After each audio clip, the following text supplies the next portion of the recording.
X ప్రభుత్వం, YCP ప్రభుత్వం. అలాంటి ప్రభుత్వానికి మనం క్షమించకూడదు. అలాంటి వ్యక్తులు మళ్ళీ అధికారంలో రాకూడదు. 2019 నుంచి 2024 ప్రజలకు ఏం మోసం చేశారు?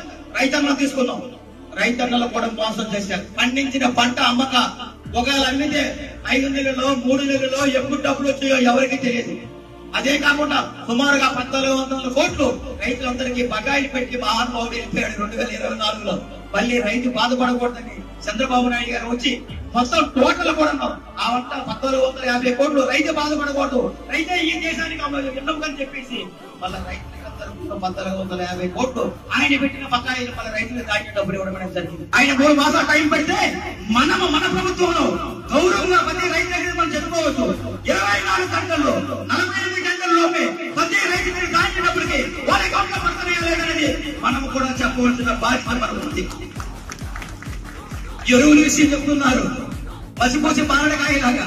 అసలు ఎరువులేంటి, రైతులేంటి, అసలు దేని గురించి వాళ్ళు పట్టించుకున్నారు?